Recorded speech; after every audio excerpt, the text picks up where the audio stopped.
저게 누구야? 왜 내 새끼들이 저 꼴을 하고 있는 거야? 인천 소래포구 한복판 국제유통그룹 회장 박정호의 발이 멈췄습니다.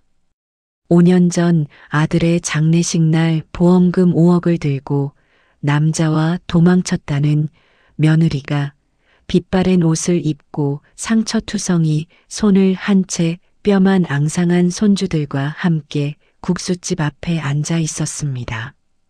정호는 의심하기 시작했습니다. 자신이 믿어온 진실이 어쩌면 거대한 거짓말이었을지도 모른다고. 그리고 진짜 범인은 따로 있을지도 모른다고. 도대체 5년 전 그날 무슨 일이 있었던 걸까요? 며느리는 정말 돈을 들고 도망친 걸까요? 그리고 진짜 범인은 누구일까요? 지금부터 그 이야기 바로 시작하겠습니다. 가을바람이 소래포구의 낡은 벤치를 스치고 지나갔습니다. 짭짤한 바닷물 냄새와 함께 쓸쓸한 갈매기 울음소리가 멀리서 들려왔죠. 회장 박정호는 그 벤치에 홀로 앉아 끝없이 펼쳐진 서해바다를 바라보고 있었습니다. 65의 나이에도 꼿꼿한 자세를 유지하던 그의 어깨가 오늘만큼은 축 처져 있었어요. 한때는 국제유통그룹을 진두지휘하며 카리스마를 뽐내던 거인이었지만 지금 이 순간만큼은 그저 아들을 잃은 한 명의 아버지일 뿐이었습니다. 오른손에 꼭 쥔 장례사진 속 아들의 얼굴이 바스락거리는 소리를 냈습니다.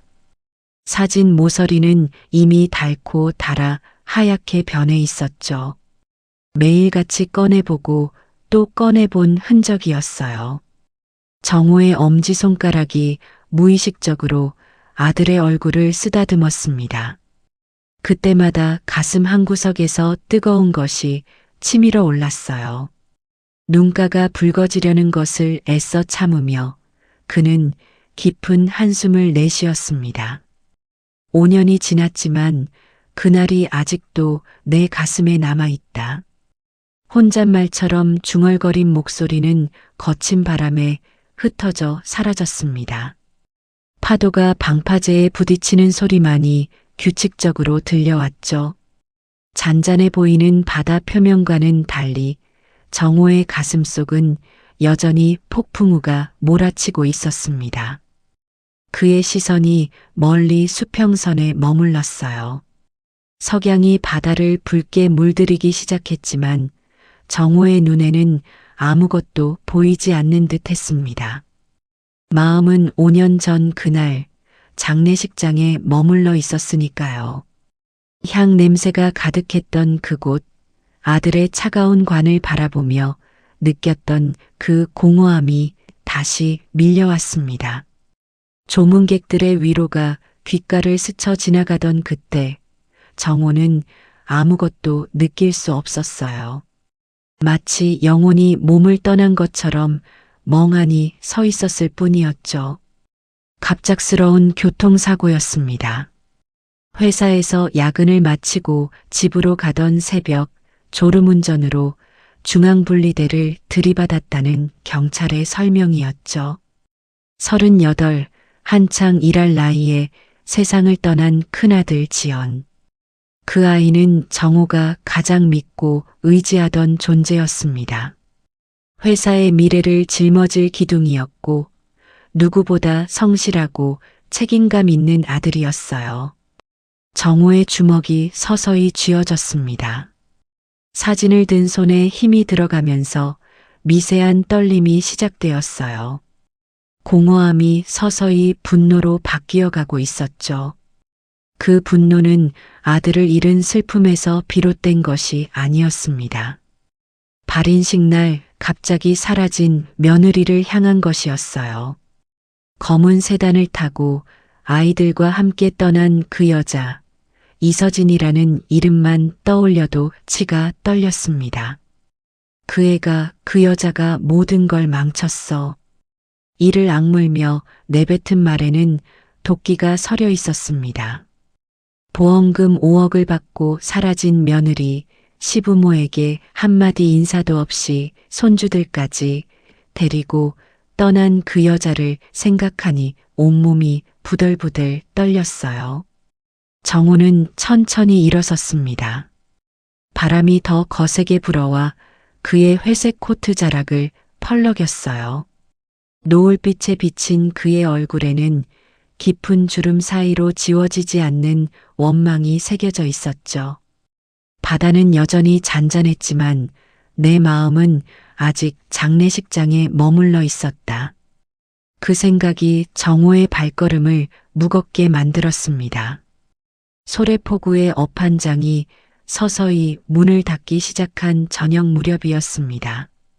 정호는 여전히 벤치에서 일어나지 못하고 있었어요. 석양빛이 완전히 사라지고 어둠이 내려앉기 시작했죠. 가로등 불빛이 하나둘 켜지면서 포구는 낮과는 다른 쓸쓸함으로 물들어갔습니다. 발자국 소리가 가까워졌습니다. 묵직하면서도 단호한 걸음걸이였죠. 정호는 고개를 들어 올렸어요. 검은 정장을 입은 중년 남자가 서 있었습니다. 짧게 깎은 회색빛 머리, 날카로운 눈매, 그리고 세월이 새겨진 굵은 주름. 오태식이었습니다. 정호의 대학 3년 후배이자 현직 강력계 형사였죠. 형님, 오래 기다리셨습니까? 태식의 목소리는 낮고 진중했습니다. 정호는 힘없이 고개를 저었어요. 두 사람 사이에는 잠시 침묵이 흘렀습니다. 파도 소리만이 그들의 침묵을 채웠죠. 태식이 천천히 벤치에 앉았습니다. 정호와 나란히 하지만 적당한 거리를 두고서요. 형님, 제가 왜 찾아왔는지 아십니까? 정호는 대답하지 않았습니다. 알고 싶지도 않았어요. 이미 끝난 일을 다시 들춰내고 싶지 않았으니까요. 하지만 태식은 멈추지 않았습니다. 주머니에서 담배를 꺼내 불을 붙이더니 연기를 깊이 들이마셨어요. 형님, 세상에 덮인 진실은 있어도 묻힌 진실은 없습니다. 그 한마디가 정호의 귓가에 맴돌았습니다. 덮인 진실과 묻힌 진실. 그 차이가 뭐란 말인가.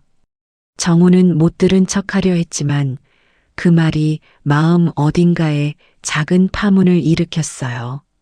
마치 잔잔한 호수에 던진 돌멩이처럼. 무슨 소리를 하는 건가, 태식아. 정호의 목소리에는 피로감이 묻어났습니다. 태식이 담배 연기를 천천히 내뿜었어요. 바람에 흩어지는 연기를 바라보며 그가 말을 이었습니다. 지연이 사고요. 저는 그때 교통사고 담당이 아니어서 직접 수사는 못했지만 계속 마음에 걸렸습니다. 형님 큰아들이니까요. 정호의 몸이 미세하게 경직되었습니다. 아들 이름을 듣는 것만으로도 가슴이 아팠어요. 태식은 그런 정호를 곁눈질로 바라보며 계속했습니다. 그런데 형님, 이상한 게 하나 있었습니다. 발인식 날 애들 엄마가 사라진 것 말입니다. 보통 그런 일이 있습니까? 남편 장례도 제대로 치르지 않고 아이들만 데리고 떠나는 부인이. 정호의 주먹이 다시 움켜쥐어졌습니다. 그날의 분노가 다시 치밀어 올랐어요. 하지만 태식의 다음 말이 그 분노를 잠시 멈추게 했습니다. 형님, 혹시 애들 엄마가 왜 떠났는지 제대로 알아보신 적 있으십니까? 그 여자가 보험금 받고 도망친 거 아닌가? 5억이야, 5억. 정호가 목소리를 높였습니다. 하지만 태식은 침착하게 담배를 비벼 끄며 일어섰어요. 그리고 정호를 내려다보며 조용히 말했습니다. 형님, 돈 때문에 도망치는 사람이 애들까지 왜 데리고 갑니까? 왜 발인식 당일에 그것도 검은 세단을 타고 급하게 떠났을까요? 그 말이 내 마음 어딘가를 두드렸다. 정호는 고개를 들어 태식을 바라보았습니다. 형사의 눈빛은 날카로웠지만 그 안에는 진심 어린 걱정이 담겨 있었어요. 형님, 진실은 때로 우리가 믿고 싶은 것과 다를 수 있습니다. 하지만 그래도 알아야 하지 않겠습니까? 지연이를 위해서라도. 태식이 명함을 건넸습니다. 인천지방경찰청 강력계 오태식 경위. 정호는 떨리는 손으로 그 명함을 받았어요. 무시하고 싶었지만 이미 마음은 흔들리기 시작했습니다. 태식이 떠난 뒤 정호는 다시 벤치에 주저앉았습니다. 명함을 만지작거리며 5년 전 그날을 떠올렸어요. 2020년 3월 인천의 한 장례식장. 봄비가 추적추적 내리던 음산한 날씨였죠. 국제유통그룹 부사장 박지연의 발인식이 진행되고 있었습니다. 그날도 정호는 상주석에 앉아 있었습니다. 영정사진 속 지연은 환하게 웃고 있었어요. 38배 나이, 한창 일할 때였습니다. 회사 직원들이 줄지어 조문을 왔고 정호는 기계적으로 인사를 받고 있었죠. 그의 얼굴은 창백했고 눈은 충혈되어 있었습니다. 회장님, 너무 가슴 아프십니다. 부사장님이 그렇게 갑자기. 인사팀장의 위로에도 정호는 그저 고개만 끄덕일 뿐이었어요. 옆자리에는 차남 재민이 앉아 있었습니다. 형과는 달리 야심만만한 얼굴이었던 그는 오늘만큼은 슬픔에 잠겨 있는 듯 보였죠. 하지만 가끔씩 시계를 확인하는 그의 눈빛에는 묘한 초조함이 서려 있었습니다. 형수님은 어디 계십니까? 조문객 중 누군가가 물었어요. 정호가 고개를 들어 빈소를 둘러보았습니다. 며느리 서진의 모습이 보이지 않았죠. 아이들도 없었습니다. 재민이 작은 목소리로 대답했어요. 형수님은 잠시 아이들 데리고 휴게실에 계십니다. 충격이 너무 커서요. 하지만 1시간이 지나도 2시간이 지나도 서진은 나타나지 않았습니다. 발인 시간이 다가오자 정호가 재민에게 지시했어요. 서진이 좀 데려와라. 발인인데 아무리 힘들어도 자리를 지켜야지. 재민이 자리에서 일어나 휴게실로 갔습니다. 잠시 후 그가 당황한 얼굴로 돌아왔어요. 손에는 편지 한 장이 들려 있었죠. 아버지, 형수님이 없습니다. 이것만 남기고. 정호가 편지를 낚아챘습니다. 떨리는 손으로 편지를 펼쳤어요. 짧은 내용이었습니다. 죄송합니다. 아이들과 함께 떠나겠습니다. 단 2줄. 그뿐이었죠. 그때 주차장 관리인이 헐레벌떡 뛰어들어왔습니다. 회장님, 방금 젊은 부인이 아이들 2 데리고 검은 세단 타고 나가는 걸 봤습니다. 빈소가 술렁이기 시작했어요. 조문객들이 수군거렸습니다. 남편 발인식에 아내가 없다니. 보험금이 5억이라던데 그거 받으려고. 아니, 시부모가 있는데 애들까지 데리고 가다니. 정호의 얼굴이 불그락푸르락 변했습니다. 아들을 잃은 슬픔이 며느리를 향한 분노로 바뀌는 순간이었어요. 주먹을 쥔 그의 손에서 핏줄이 붉어져 나왔죠. 그 여자가 우리 집안의 수치다. 이를 악물고 내뱉은 그 한마디가 빈소를 얼어붙게 만들었습니다. 재민이 조심스럽게 다가와 정호의 어깨를 잡았어요. 아버지, 일단 발인부터 치르시죠. 형이 편하게 가셔야. 하지만 정호의 귓가에는 조문객들의 수군거림만 맴돌았습니다. 검은 세단, 남자, 5억의 보험금. 그 단어들이 뒤엉켜 정호의 머릿속을 어지럽혔어요. 관이 운구차에 실렸습니다. 비는 더욱 거세게 내렸고 우산 없이 서 있던 정호는 빗물인지 눈물인지 모를 것들로 얼굴이 젖었죠. 아들의 관을 바라보며 그는 다짐했습니다. 그 여자를 용서하지 않겠다고, 죽어서도 용서하지 않겠다고.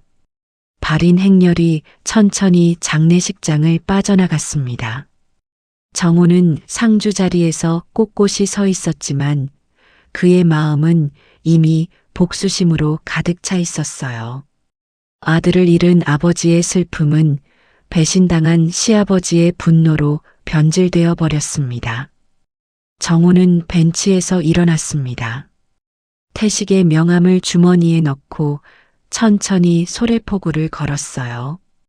어선들이 정박해 있는 부두를 지나 횟집 골목을 거쳐 포구 끝자락에 있는 작은 국수집 앞에 이르렀죠.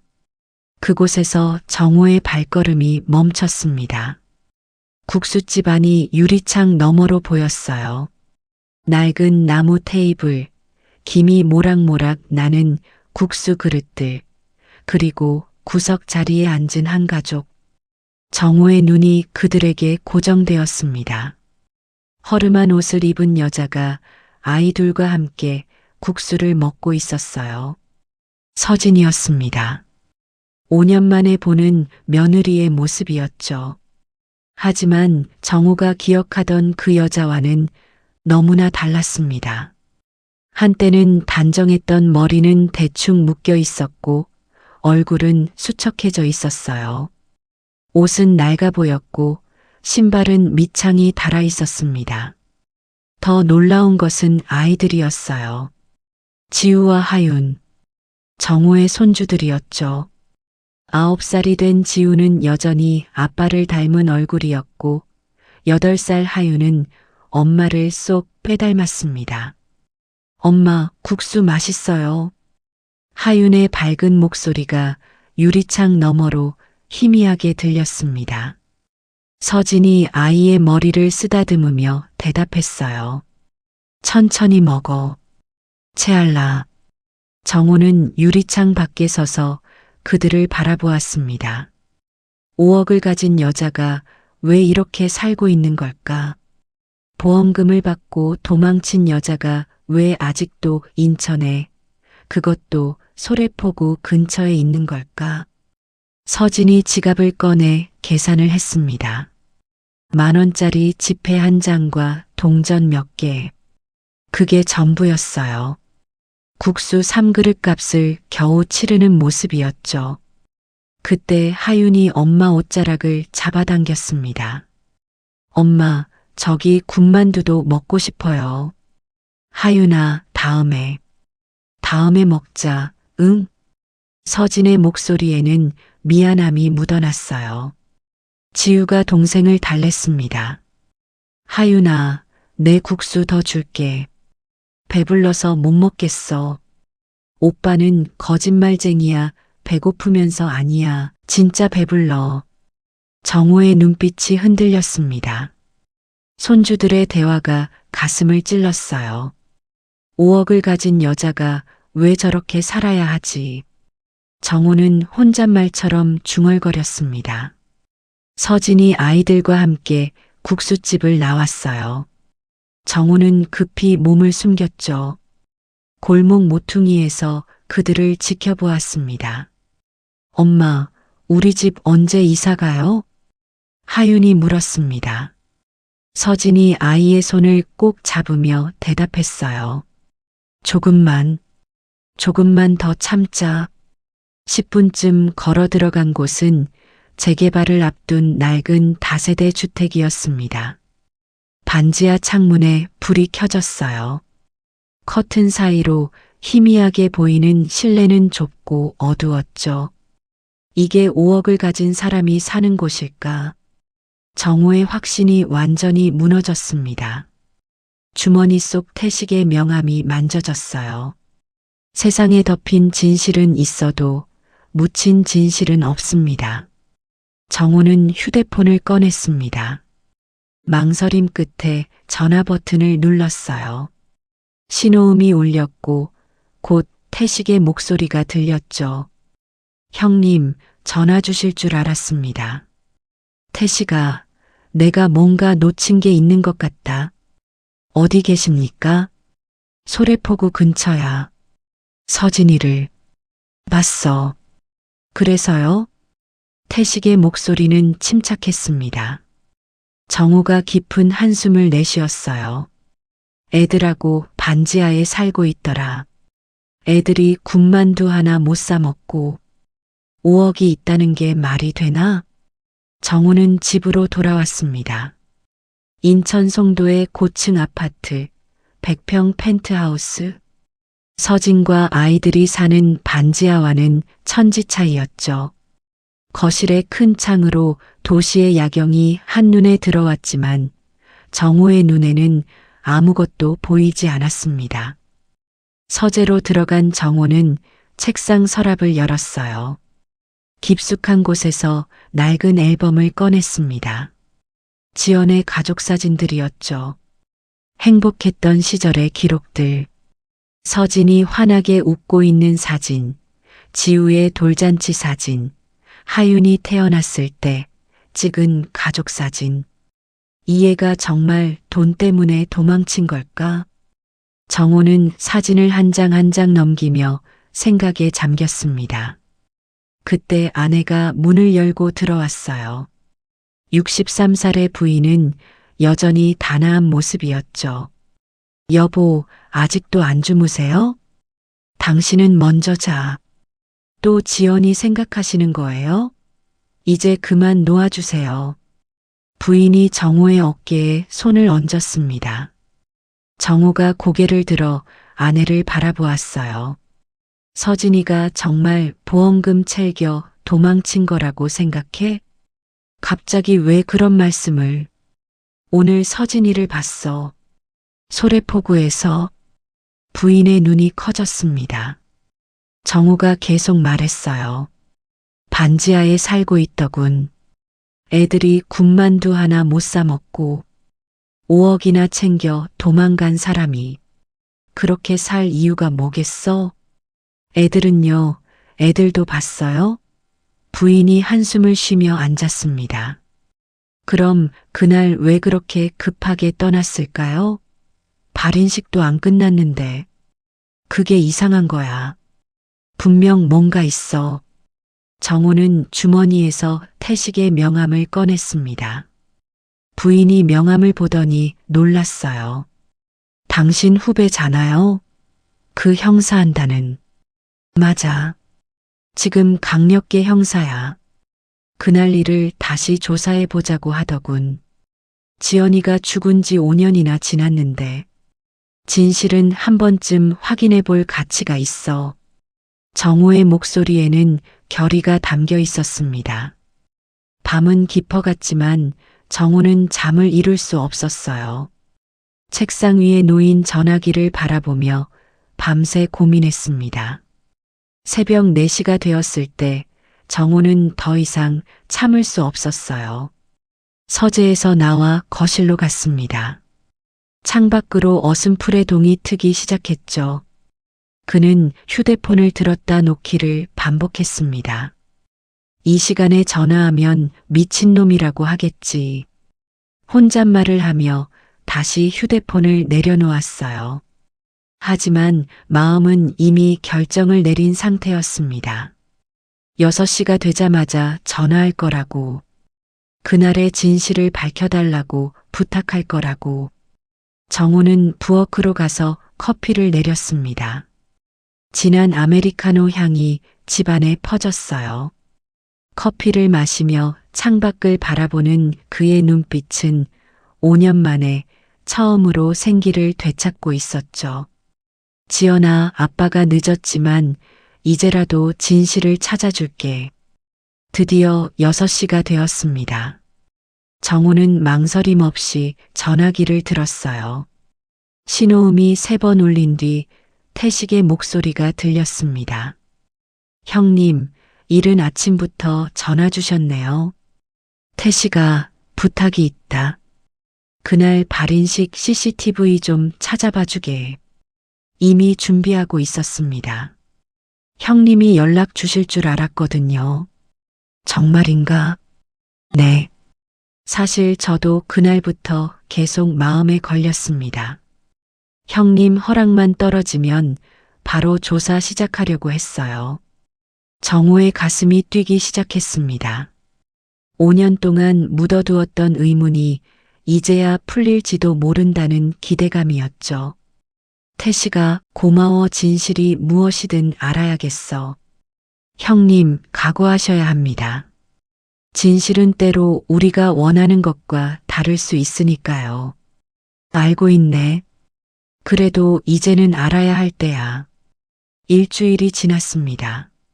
정우는 태식과 함께 인천지방경찰청 디지털 포렌식 센터에 있었어요. 어두운 모니터실에는 수십 개의 화면이 빛나고 있었죠.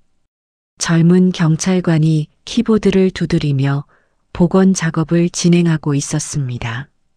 형님, 5년 전 자료라 복원이 쉽지 않았습니다만 다행히 장례식장 CCTV는 백업이 남아 있었어요. 태식이 모니터를 가리켰습니다. 화면에 2020년 3월 15일이라는 날짜가 떴어요. 발인식 당일이었죠. 여기 보십시오. 오후 2시 30분경입니다. 화면 속에서 서진이 아이들과 함께 휴게실에서 나오는 모습이 보였습니다. 지우는 상복을 입고 있었고 하유는 엄마 품에 안겨 있었어요. 서진의 얼굴은 부어 있었고 눈은 충혈되어 있었죠. 저 표정이 돈 갖고 도망가려는 사람 표정인가? 정우가 혼잣말처럼 중얼거렸습니다. 태식이 화면을 확대했어요. 형님, 여기를 보십시오. 애들 엄마 뒤에 누가 따라오고 있습니다. 정우가 화면에 가까이 다가갔습니다. 검은 정장을 입은 남자가 서진을 뒤따르고 있었어요. 얼굴은 잘 보이지 않았지만 체격이 좋은 남자였죠. 이 남자가 누구지? 잠시만요. 다른 각도 CCTV를 확인해 보겠습니다. 젊은 경찰관이 다른 파일을 열었습니다. 주차장 CCTV였어요.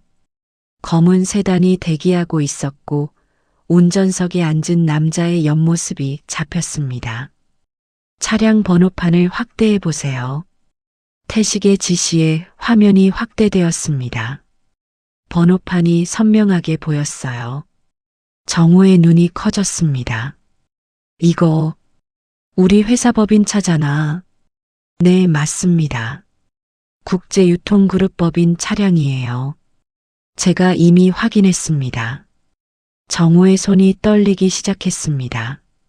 자기 회사 차량이 며느리를 데리고 갔다니. 도대체 무슨 일이 있었던 걸까요? 이 차를 누가 사용했는지 알아볼 수 있나? 이미 조사했습니다. 태식이 서류를 꺼냈어요. 차량 운행 일지가 적혀 있었죠. 2020년 3월 15일 이 차량 사용자는 회계팀 차장 김성민이었습니다. 김성민? 재민이 밑에서 일하는 직원이잖아. 정우의 목소리가 높아졌습니다. 태식이 고개를 끄덕였어요. 네, 그리고 더 이상한 게 있습니다. 차량 운행 기록을 보면 이 차는 장례식장에서 출발해서 인천 외곽으로 갔어요. 그런데 공식 기록엔 병원 방문이라고 되어 있습니다. 병원? 무슨 병원? 확인해 봤는데 그 시간에 어떤 병원도 방문한 기록이 없습니다. 거짓 보고였던 거죠. 정우는 의자에 주저앉았습니다. 머릿속이 복잡해졌어요. 왜 재민의 부하 직원이 서진을 데리고 갔을까? 왜 거짓 보고를 했을까? 형님, 그리고 이것도 보십시오. 태식이 다른 화면을 가리켰습니다. 차량 블랙박스 영상이었어요. 음성은 녹음되지 않았지만 뒷좌석에 앉은 서진의 모습이 보였습니다. 그녀는 계속 울고 있었고 아이들을 꼭 안고 있었어요. 저게 자발적으로 떠나는 사람 모습입니까? 태식의 질문에 정호는 대답할 수 없었습니다. 화면 속 서진은 겁에 질린 표정이었어요. 마치 무언가로부터 도망치는 것처럼 보였죠. 태식아, 김성민을 만나봐야겠어. 이미 연락해뒀습니다. 내일 오전에 만나기로 했어요. 재민이는 이 일을 알고 있었을까? 정호의 목소리가 떨렸습니다. 태식이 조심스럽게 대답했어요. 형님, 차 열쇠는 보통 어디에 보관됩니까? 각 부서 책임자가 관리하지. 회계팀이면 재민이가 관리하는데. 정호의 얼굴이 창백해졌습니다. 의심이 서서히 확신으로 바뀌고 있었어요. 정호는 회사 회장실에서 창밖을 바라보고 있었습니다. 인천 송도의 고층 빌딩들이 한눈에 들어왔죠. 노크 소리가 들렸고 비서가 문을 열었어요. 회장님, 오태식 경위님이 오셨습니다. 태식이 들어왔습니다. 손에는 두툼한 서류 봉투가 들려 있었어요. 정우가 돌아서며 물었습니다. 뭔가 찾았나? 네, 형님. 중요한 걸 발견했습니다. 태식이 책상 위에 보고서를 펼쳤어요. 차량 운행 일지와 함께 여러 장의 문서가 있었죠. 차량 담당자가 회계팀 차장 김성민입니다. 정우가 보고서를 들여다보았습니다. 김성민의 이름이 선명하게 적혀 있었어요. 성민이는 재민 및 직원이잖아. 정우의 목소리에 당황스러움이 묻어났습니다. 태식이 고개를 끄덕였어요. 맞습니다. 차 열쇠도 재민이 사무실에 있었습니다. 재민이 사무실에? 내 회계팀 법인차 열쇠는 모두 재민이가 관리했다고 합니다. 정우가 의자에 주저앉았습니다. 머릿속이 복잡해졌어요. 아들이 아들의 장례식 날 형수를 몰래 내보낸 건가? 도대체 왜? 태식이 다른 문서를 꺼냈습니다. 그리고 이것 보십시오. 그날 차량 GPS 기록입니다. 지도가 펼쳐졌어요. 빨간 선으로 이동 경로가 표시되어 있었죠. 장례식장에서 출발한 차는 시내를 벗어나 인천 외곽으로 향했습니다. 여기가 어디지? 회사 물류 창고입니다. 국제유통그룹 소유죠. 정호의 눈빛이 날카로워졌습니다. 우리 창고, 거기서 뭘 했단 말인가? 30분 정도 머물렀다가 다시 출발했습니다. 그 후 차량은 회사로 돌아왔고요. 서진이는? 애들 엄마는 그 창고에서 다른 차로 갈아탔을 가능성이 큽니다. 태식이 또 다른 서류를 보여주었어요. 당시 창고 출입 기록이었죠. 이상한 점이 또 있습니다. 그날 창고 CCTV가 모두 꺼져 있었어요. 뭐? 왜? 정기 점검이라고 기록되어 있는데 원래 점검 날짜가 아니었습니다. 누군가 의도적으로 끈 거죠.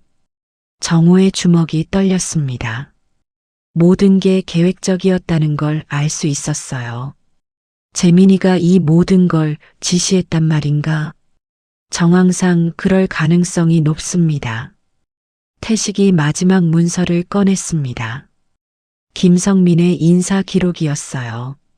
김성민은 발인식 일주일 후에 갑자기 해외 발령을 받았습니다. 미국 지사로요. 일주일 후에? 네. 그리고 2년 후에 조용히 퇴사했습니다. 퇴직금도 상당히 많이 받았고요. 정우가 벌떡 일어났습니다. 입마금이군. 재민이 놈이 입마금을 한 거야. 형님, 더 있습니다. 태식이 사진 한 장을 보여주었어요. 법인차 뒷좌석을 찍은 사진이었죠.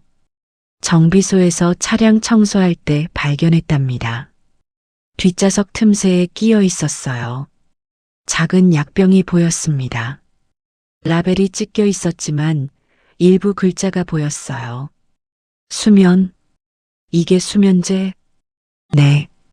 그리고 옆에 항불안제라는 글자도 보입니다. 정호의 얼굴이 창백해졌습니다. 수면제와 항불안제. 왜 그런 약이 차에 있었을까? 태식아, 이 약들. 혹시? 네, 형님. 제가 조사해 보겠습니다. 이 약들이 왜 그날 차에 있었는지. 정호는 창밖을 다시 바라보았습니다. 저 멀리 보이는 하늘이 흐려 보였어요. 마치 5년 전 그날처럼요. 인천지방경찰청 조사실. 회색 벽으로 둘러싸인 작은 방에 김성민이 앉아 있었습니다. 얼굴은 땀으로 번들거렸고 손은 계속 떨리고 있었어요. 맞은편에는 태식이 앉아 있었고 정호는 유리창 너머 관찰실에서 지켜보고 있었죠. 김성민 씨, 이제 진실을 말할 때입니다. 태식의 목소리는 단호했습니다. 성민이 물을 한 모금 마시고 입을 열었어요. 박재민 전무님이 차를 쓰라 했습니다. 언제요? 발인식 당일 오전이었어요. 새벽에 갑자기 전화가 왔습니다. 성민의 목소리가 떨렸습니다. 과거를 떠올리는 게 고통스러운 듯 했어요. 전무님이 뭐라고 했습니까? 형수님을 병원에 데려가라고 했습니다. 충격이 커서 진정제를 맞아야 한다고. 아이들도 함께 데려가라고 했어요. 태식이 서류를 넘기며 물었습니다. 그래서 병원에 갔습니까? 성민이 고개를 저었어요. 이마에 식은땀이 맺혔죠. 아니요. 차는 인천 외곽으로 갔어요. 왜 병원이 아니라 외곽으로 갔죠? 출발하고 10분쯤 지났을 때 전무님이 다시 전화하셨어요. 계획이 바뀌었다고, 회사 물류 창고로 가라고. 관찰실에서 듣고 있던 정호의 주먹이 떨렸습니다. 재민이 장례식장에서 몰래 전화로 지시했다니. 전무님은 장례식장에 계셨나요? 네, 계속 상주석에 계셨어요. 화장실 간다고 잠깐씩 나가서 전화하신 거죠. 태식이 사진을 보여주었어요. 창고 전경 사진이었죠. 이 창고에서 무슨 일이 있었습니까? 성민이 깊은 한숨을 내쉬었습니다. 창고에 도착하니 다른 차가 이미 대기하고 있었어요. 검은색 아반떼였죠. 운전기사 박준서가 기다리고 있었습니다. 박준서요? 네, 회사 운전기사였어요. 전무님이 미리 보내놨다고 했습니다. 성민이 잠시 말을 멈췄다가 계속했어요. 제가 트렁크에서 봉투를 꺼냈어요. 전무님이 미리 넣어두라고 한 거였죠. 현금이 든 두툼한 봉투였습니다. 얼마였습니까? 정확히는 모릅니다. 봉투만 전달했으니까요. 태식이 펜으로 책상을 두드렸습니다. 그 봉투를 형수님께 전달했습니까? 네. 그리고 전무님이 전화로 하신 말씀을 그대로 전했어요. 뭐라고요? 성민이 눈을 감고 당시를 회상했습니다. 형수님이 여기 계시면 안 됩니다. 애들을 위해서라도 멀리 가셔야 해요. 이 돈으로 당분간 생활하시고 절대 연락하지 마세요라고. 정호가 유리창을 두드렸습니다. 태식이 잠시 나갔다가 돌아왔어요. 형수님 반응은 어땠습니까? 울면서 거부하셨어요. 시부모님께라도 인사하고 가야 한다. 왜 이래야 하냐고. 하지만 전무님이 전화로 계속 재촉하셨어요. 지금 당장 가지 않으면 형수님도 위험하다고. 위험하다고요? 성민이 고개를 끄덕였습니다. 전무님이 그러셨어요. 형이 죽은 게 단순 사고가 아닐 수도 있다. 형수님까지 위험해질 수 있으니 일단 피하라고. 그 말에 형수님이 겁에 질리셨어요. 태식이 일어서며 물었습니다. 그 운전기사 박준서는 어떻게 되었습니까? 성민의 얼굴이 어두워졌습니다. 그날 이후 그 기사는 바로 퇴사했습니다. 발인식 다음 날 아침에 사표를 냈다고 들었어요. 연락처는? 모릅니다. 인사팀에서도 연락이 안 된다고. 마치 증발한 것처럼 사라졌어요. 정우가 관찰실에서 나왔습니다. 복도에서 태식을 만났어요. 그의 얼굴은 창백했죠. 재민이가 장례식장에서 전화로 다 지시한 거군. 형 장례식 중에. 네, 형님. 치밀하게 계획된 일이었습니다. 두 사람은 무거운 침묵 속에서 서로를 바라보았습니다. 며칠 후 태식이 다시 회장실을 찾았습니다. 손에는 노트북과 서류 봉투가 들려 있었어요. 정우는 창밖을 바라보다가 돌아섰습니다. 그의 얼굴에는 피로가 가득했죠. 태식아, 또 뭔가 찾았나? 형님, 앉으셔야 할 것 같습니다. 태식의 표정이 심상치 않았어요.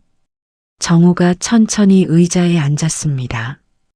태식이 노트북을 열며 말했어요. 추가 영상을 복원했습니다.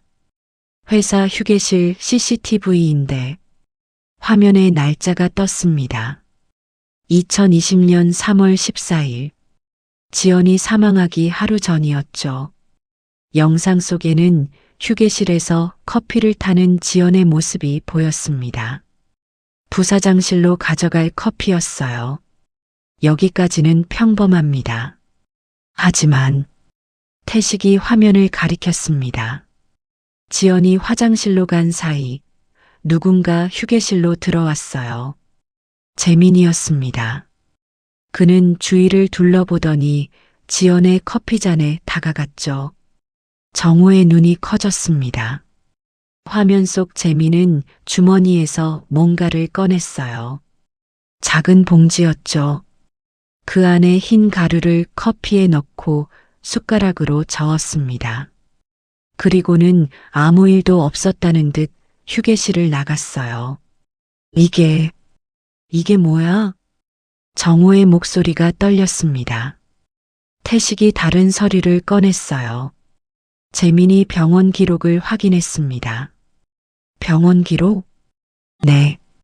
경찰 수사권으로 조회했어요. 이걸 보십시오. 태식이 서류를 보여주었습니다. 처방 기록이 빼곡히 적혀 있었어요. 수면제와 항불안제입니다. 재민이가 5년 전부터 꾸준히 처방받았더군요.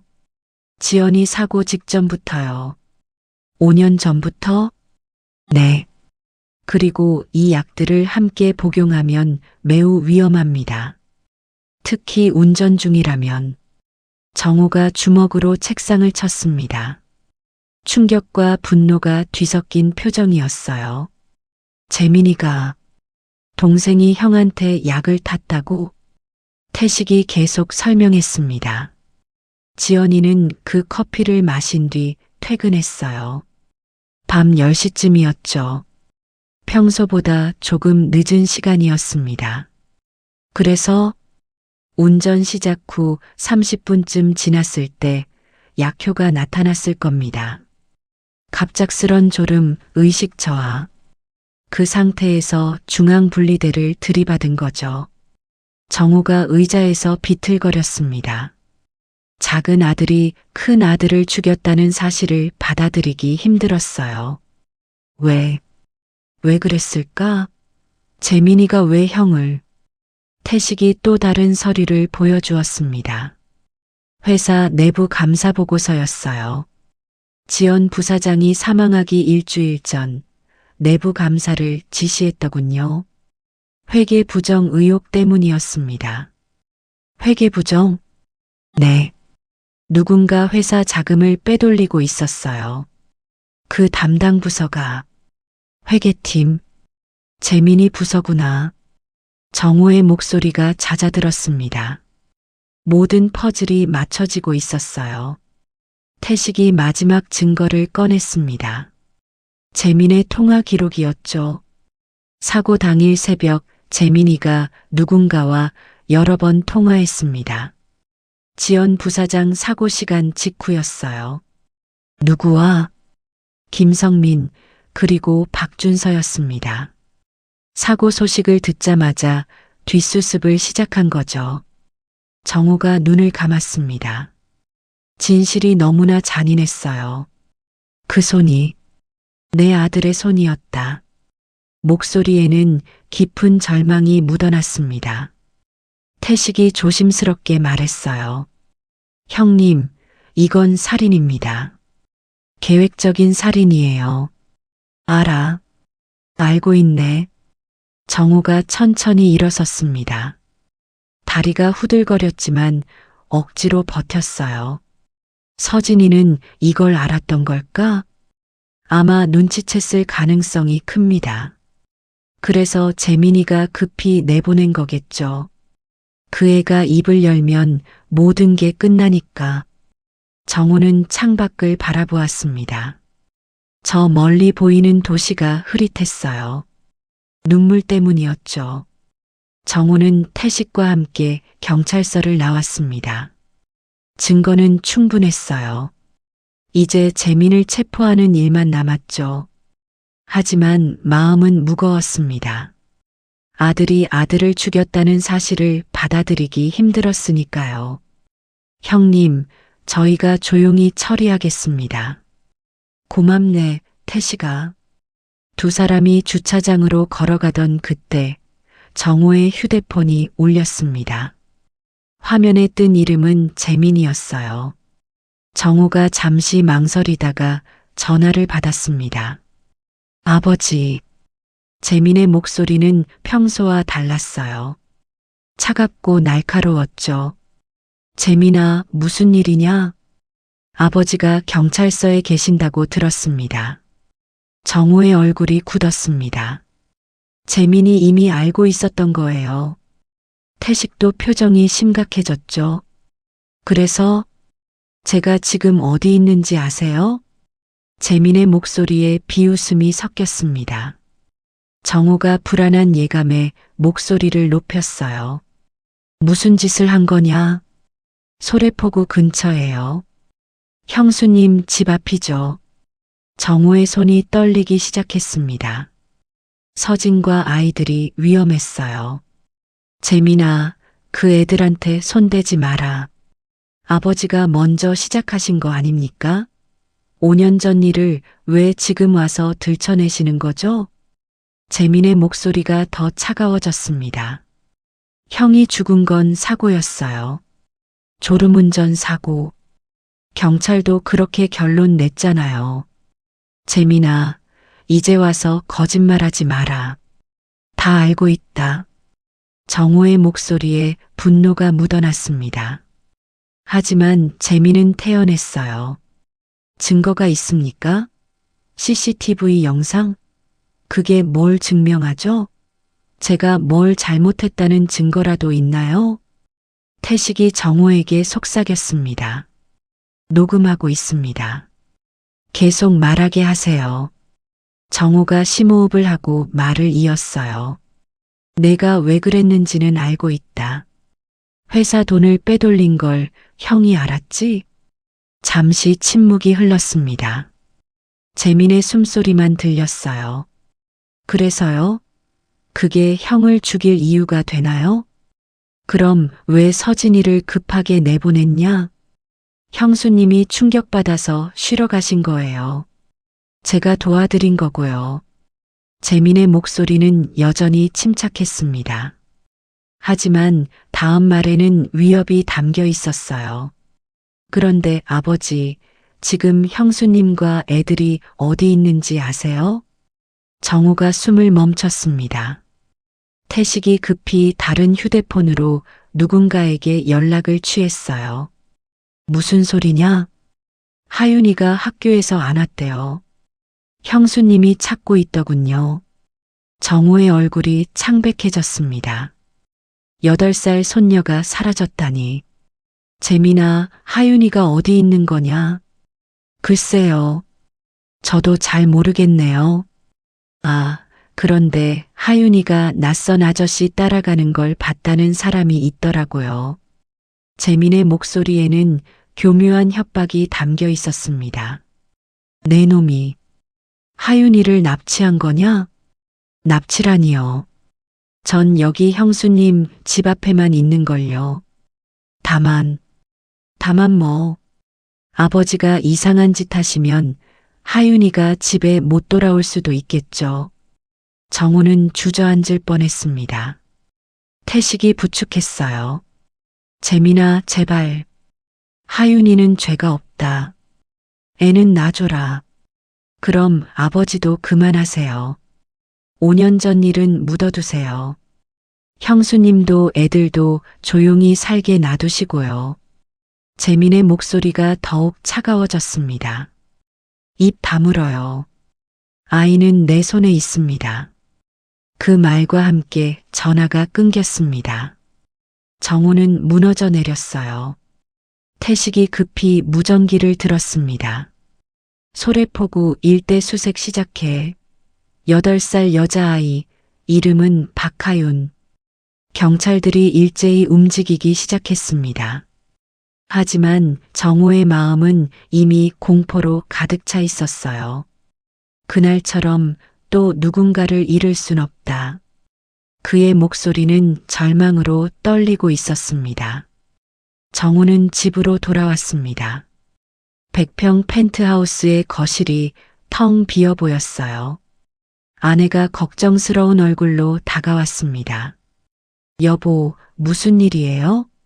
얼굴이 왜 이래요? 정우는 소파에 무너져 내렸습니다. 손으로 얼굴을 감싸며 깊은 한숨을 내쉬었어요. 내가 자식을 잘못 키운 죄야. 무슨 소리예요? 재민이가 지연이 커피에 약을 탔어. 수면제와 항불안제를. 그래서 사고가 난 거야. 아내가 두 손으로 입을 틀어막았습니다. 눈물이 뺨을 타고 흘러내렸어요. 회사 돈을 빼돌린 걸 지연이가 알아챘대. 그래서 거실에 무거운 침묵이 내려앉았습니다. 아내가 떨리는 목소리로 말했어요. 어떻게 동생이 형을. 그때 정우의 휴대폰이 울렸습니다. 진동이 거실의 침묵을 깼어요. 태식이었습니다. 형님, 휴대전화 신호를 추적했습니다. 정우가 벌떡 일어나며 물었습니다. 어디야? 하윤이가 어디 있어? 인천 외곽 펜션입니다. 을왕리 쪽 한적한 곳이에요. 지금 비수기라 사람이 거의 없는 곳입니다. 지금 경찰과 함께 출발합니다. 형님은 집에 계세요. 위험할 수 있습니다. 안 돼, 나도 가겠네. 형님, 재민이가 무슨 짓을 할지 모릅니다. 자칫하면. 정우가 단호하게 말했습니다. 내 손녀고 내 아들이야. 이건 내가 마주해야 할 일이네. 전화를 끊자마자 아내가 정우의 팔을 붙잡았습니다. 여보, 위험해요. 경찰한테 맡기세요. 제발. 하지만 정우는 고개를 저었어요. 그의 눈빛은 5년 만에 처음으로 확고했습니다. 이번엔 도망치지 않겠어. 진실은 내가 마주해야 한다.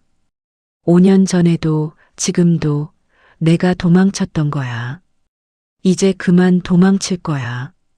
정우는 재킷을 걸치고 집을 나섰습니다. 아내의 흐느끼는 소리가 뒤에서 들렸지만 그는 멈추지 않았어요. 차를 타고 펜션으로 향하는 동안 과거의 기억들이 주마등처럼 스쳐 지나갔습니다. 지연이 처음 걸음마를 배우던 날, 재민이가 태어나서 형이 동생 손을 꼭 잡아주던 모습, 두 아들이 함께 자전거를 타며 웃던 여름날들. 언제부터 이렇게 어긋난 걸까요? 어디서부터 잘못된 걸까요? 정우는 핸들을 꽉 쥐었습니다. 창밖으로 도시의 불빛들이 빠르게 지나갔어요. 밤은 깊어가고 있었고 차는 점점 더 어두운 외곽으로 향했습니다. 30분 후 정우는 펜션 앞에 도착했습니다. 경찰차 여러 대가 이미 와 있었어요. 붉은 사이렌 불빛이 어둠 속에서 회전하고 있었습니다. 태식이 다가왔습니다. 형님, 아직 늦지 않았습니다. 하윤이는 무사한가? 안에 있는 것 확인했습니다. 열화상 카메라로 2명의 체온이 감지됐어요.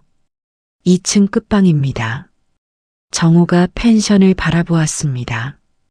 2층짜리 하얀 건물, 비수기라 텅 빈 주차장. 2층 끝방 창문으로 희미한 불빛이 새어나오고 있었습니다. 재민이도 안에 있나? 네, 마지막 통화 위치가 여기로 확인됐습니다. 지금은 전화를 받지 않습니다. 정우가 한 발짝 앞으로 나섰어요. 태식이 얼른 막아섰습니다. 형님, 저희가 먼저 들어가겠습니다. 특공대가 대기 중입니다. 아니야, 내가 먼저 들어가겠네. 하지만 위험합니다. 재민이가. 정우가 태식의 어깨에 손을 얹었습니다. 재민이는 내 아들이야. 혹시 재민이가 극단적인 선택을 할 수도 있어. 아버지가 가면 그나마 말이 통할지도 모르네. 태식이 망설이다가 고개를 끄덕였습니다. 알겠습니다. 하지만 저희도 바로 뒤따라 들어갑니다. 만약 위험한 상황이 생기면 즉시 신호 주세요. 고맙네, 태식아. 정우는 심호흡을 했습니다. 차가운 밤 공기가 폐를 채웠어요. 그는 천천히 펜션으로 걸어갔습니다. 발소리가 자갈을 밟으며 작게 울렸죠. 계단을 올라 2층 끝방 문 앞에 섰습니다. 문 너머로 희미한 불빛이 새어나오고 있었어요. 정우의 손이 미세하게 떨렸습니다. 태식과 경찰들이 긴장한 채 뒤에서 대기하고 있었죠. 이제 진실과 마주할 시간이었습니다. 재민아, 나다. 아버지야. 정우가 문 밖에서 목소리를 높였습니다. 안에서 재민의 대답이 들렸어요. 오셨군요. 태식이 신호를 보냈습니다. 경찰들이 문을 열고 돌입했어요. 재민은 소파에 앉아 있었고 하윤이는 침대에서 잠들어 있었습니다. 손들어. 재민이 천천히 손을 들었습니다. 경찰들이 그를 제압했어요. 정우가 달려가 하윤이를 안았습니다. 하윤이가 눈을 떴습니다. 낯선 얼굴에 놀라 움츠러들었어요. 괜찮아, 무서워하지 마. 나는 내 할아버지야. 정우의 목소리가 떨렸습니다. 하윤이는 영문을 모르는 표정으로 정우를 바라봤어요. 구급대원들이 들어와 하윤이를 살폈습니다. 외상 없습니다. 괜찮아요. 태식이 수갑을 찬 재민 앞에 섰습니다. 박재민 씨, 미성년자 약취유인 혐의로 체포합니다. 재민이 고개를 저었습니다. 아니에요. 저는 그냥 조카랑 놀고 싶어서. 하윤이가 할아버지 보고 싶다기에 데리고 온 거예요. 그럼 왜 가족에게 연락하지 않았습니까? 깜빡했어요. 금방 돌려보낼 생각이었어요. 태식이 파일을 꺼냈습니다. 박재민 씨, 박지연 씨 사망 사건에 대해 묻겠습니다. 형은 사고로 돌아가셨어요. 졸음운전이었잖아요. 사고 전날 밤 회사 휴게실 CCTV입니다. 태식이 태블릿을 보여줬습니다. 화면에는 재민이 지연의 컵에 무언가를 넣는 장면이 찍혀 있었어요. 재민의 얼굴이 창백해졌습니다. 이건 그냥 비타민이에요. 형이 피곤해 하셔서 영양제 넣어드린 거예요. 5년 전 당신의 약국 구매 기록입니다. 사고 이틀 전 수면제와 항불안제를 구매했습니다. 태식이 서류를 내밀었습니다. 재민이 당황했어요. 그건 제가 먹으려고 산 거예요. 저도 그때 스트레스가 심해서. 왜 본인 명의로 구매했습니까? 보통 가족약은 따로 사는데 제 명의로 사는 게 편해서요. 그게 뭐가 잘못됐습니까? 김성민 씨 진술입니다. 발인식 당일 당신이 이서진 씨를 협박하라고 지시했다고 합니다. 재민의 얼굴이 더 창백해졌습니다. 손이 떨리기 시작했어요. 그건 형수님이 오해하고 있는 것 같아서 설명하려고 잠깐 시간을 달라고 한 거예요. 아이들을 위협했다는 진술도 있습니다. 아니에요. 저는 절대 그런 적 없어요. 재민이 고개를 떨구었습니다. 손이 떨리기 시작했어요. 형수님이 약병을 발견했어요. 왜 형이 안 먹던 약이 비어 있냐고 물었어요. 저는 무서웠어요. 태식이 차갑게 물었습니다. 왜 박지연 씨 커피에 약을 탔습니까? 재민이 고개를 들었습니다. 눈빛이 흔들렸어요. 저는 안 탔어요. 형은 스스로 약을 먹었을 수도 있어요. 피곤해서. CCTV에 당신이 넣는 장면이 찍혀 있습니다. 그건 오해예요. 저는 그냥. 긴 침묵이 흘렀습니다. 재민의 손이 심하게 떨렸어요. 정우가 조용히 말했습니다. 재민아, 그만해라. 더 이상 거짓말하지 마라. 재민이 떨리는 목소리로 말했어요. 형이, 제가 회사 돈 빼돌린 걸 알았어요. 아버지한테 같이 가서 말하자고 했어요. 저는 아버지 앞에 설 수가 없었어요. 정우가 숨을 멈췄습니다. 재민이 계속 말했어요. 그냥 잠깐만 잠들게 하려고요. 제가 돈 돌려놓을 시간을 벌려고요. 형이 죽을 줄은 정말 몰랐어요. 박지연 씨는 약물로 인한 의식상실 상태에서 사고를 당했습니다. 이것은 살인입니다. 재민이 바닥에 무릎을 꿇었습니다. 눈물이 쏟아졌어요. 저는 살인자가 되려던 게 아니에요. 그냥 무서웠어요. 정우가 재민을 바라봤습니다. 5년 동안 믿었던 모든 것이 무너졌어요. 급사가 아니었구나. 그게 내 손이었구나. 재민은 대답하지 못했습니다. 경찰들이 그를 일으켜 세웠어요. 박재민 씨 살인죄와 약취유인죄로 긴급 체포하겠습니다. 재민이 끌려나갔습니다. 정우는 하윤이를 안고 펜션을 나왔어요. 차가운 밤바람이 불었습니다. 태식이 다가왔습니다. 형님, 모든 증거가 확보됐습니다. 정우가 하늘을 올려다봤습니다. 별이 총총했어요. 며느리한테 연락해주게. 5년 동안 내가 너무 큰 죄를 지었어. 구급차가 출발했습니다. 정우는 하윤이 손을 꼭 잡았어요. 이제 진실이 밝혀졌습니다. 하지만 그 진실은 너무 가혹했어요. 경찰서 복도는 차갑고 조용했습니다. 형광등 불빛이 하얗게 빛나고 있었어요. 정우는 긴 복도를 천천히 걸었습니다. 발소리만 공허하게 울렸죠. 복도 끝 벤치에 여자가 앉아 있었습니다. 허름한 옷을 입은 여자, 이서진이었어요. 하윤이가 그녀 옆에 앉아 있었습니다. 엄마, 저 할아버지, 우리 할아버지 맞아? 하윤이가 물었습니다. 서진이 정우를 보고 얼어붙었어요. 5년 만에 마주하는 시아버지였습니다. 정우가 다가갔습니다. 서진이 벌떡 일어나 고개를 숙였어요. 몸이 떨리고 있었습니다. 아버님, 서진의 목소리는 가늘게 떨렸습니다. 정우는 아무 말도 할 수 없었어요. 5년 동안 그가 저주했던 여자가 눈앞에 있었습니다. 하윤아, 저기 가서 잠깐 기다려라. 정우가 손녀에게 말했습니다. 하윤이는 고개를 갸우뚱하며 복도 저편으로 갔어요. 정우와 서진, 둘만 남았습니다.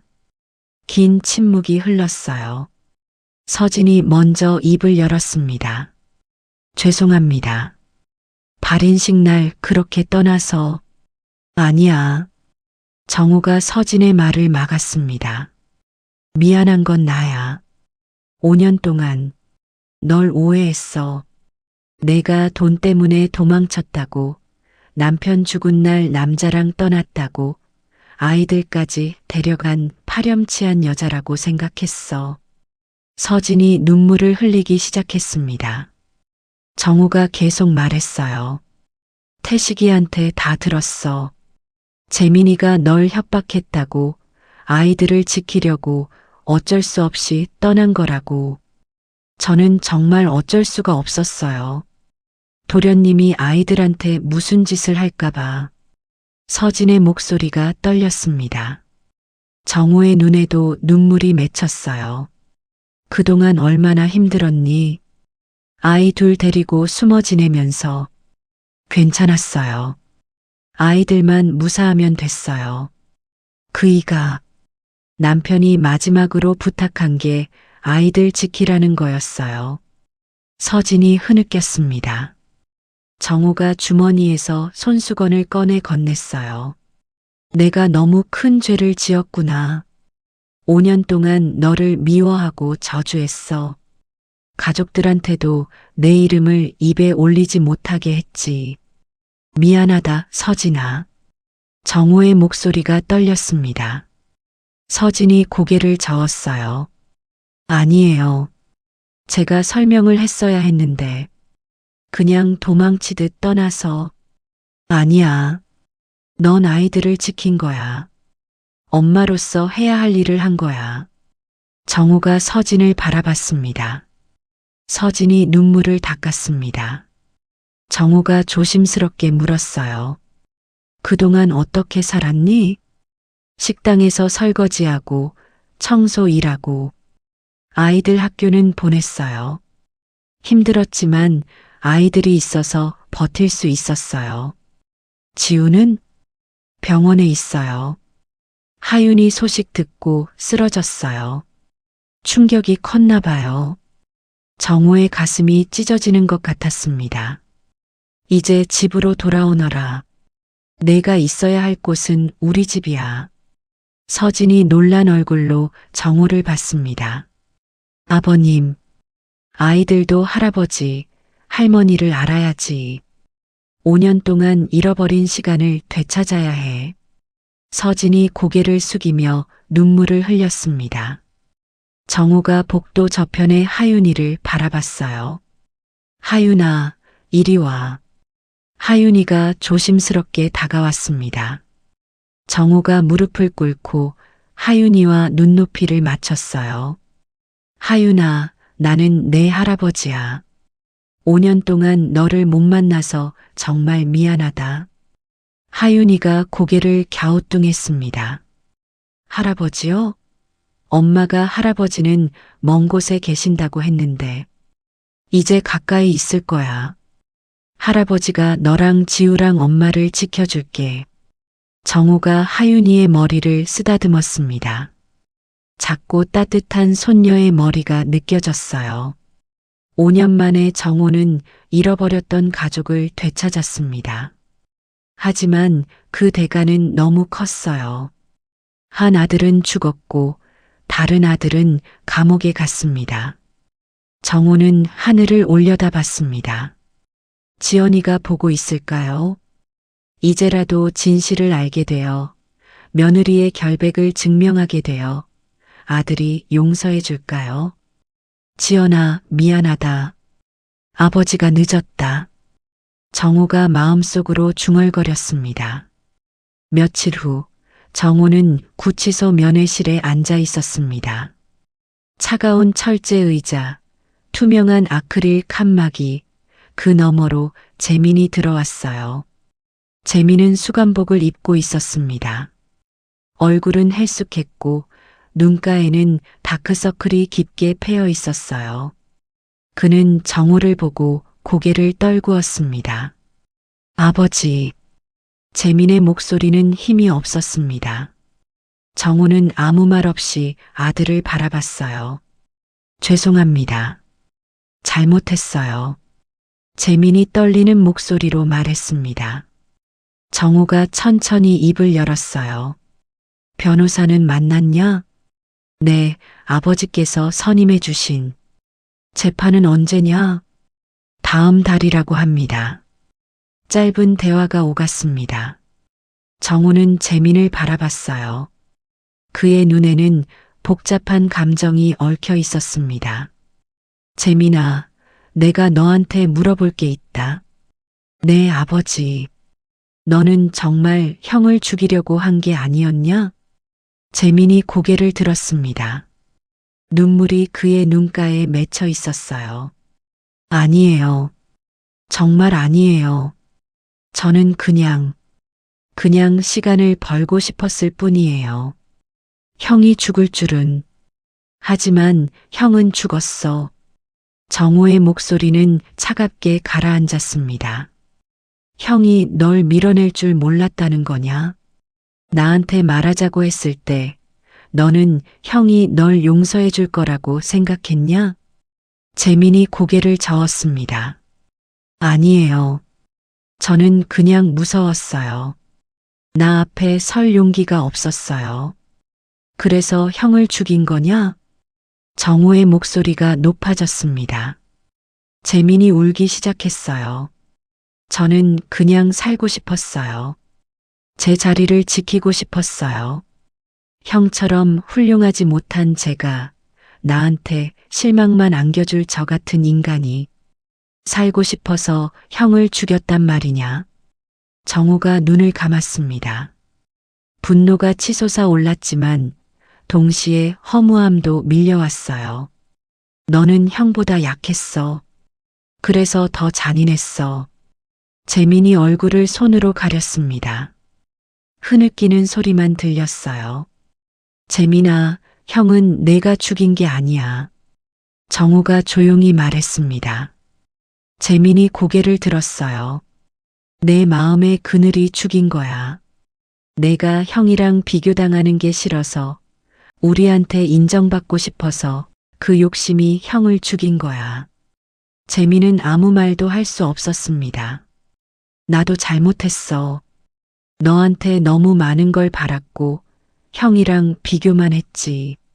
내가 얼마나 힘들었을지 생각하지 못했어.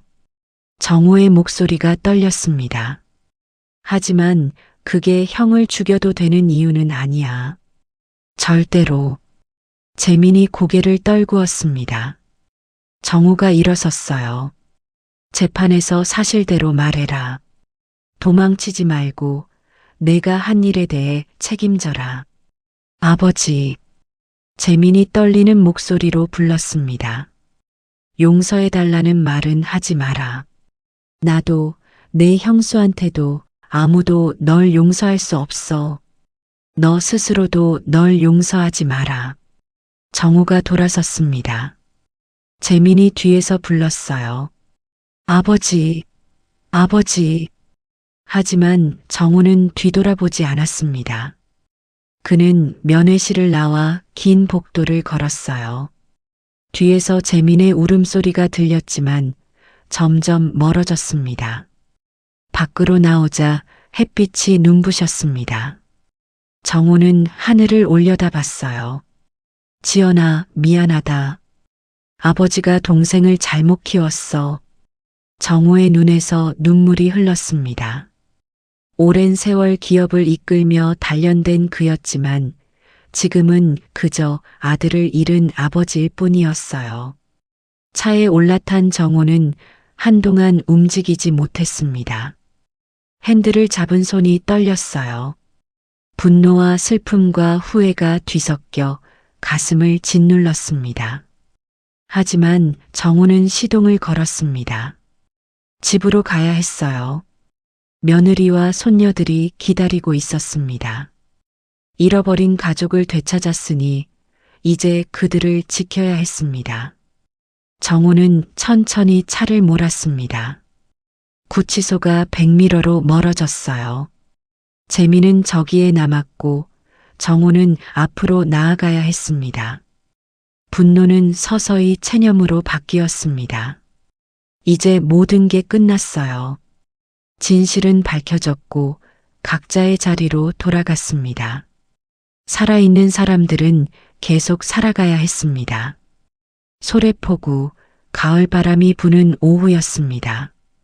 정호는 벤치에 앉아 바다를 바라보고 있었어요. 옆에는 지우와 하윤이 앉아 있었습니다.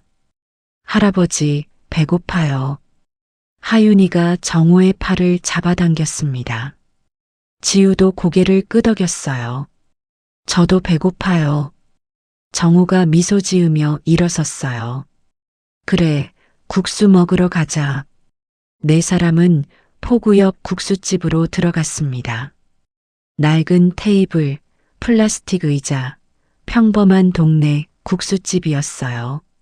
정호는 칼국수 4그릇을 주문했습니다.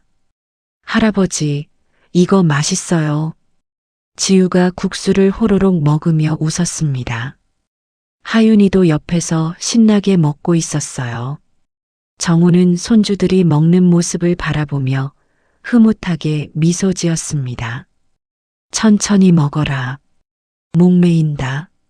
서진도 국수를 먹으며 아이들을 바라봤습니다. 하윤이가 국물을 마시다가 물었어요. 할아버지, 우리 언제 집에 가요? 지우가 끼어들었습니다. 큰 집이요. 엄마가 큰 집이라고 했어요. 정호가 잠시 멈칫했습니다. 그는 조용히 대답했어요. 다음 주에 가자. 할머니가 너희 보고 싶어 하신다.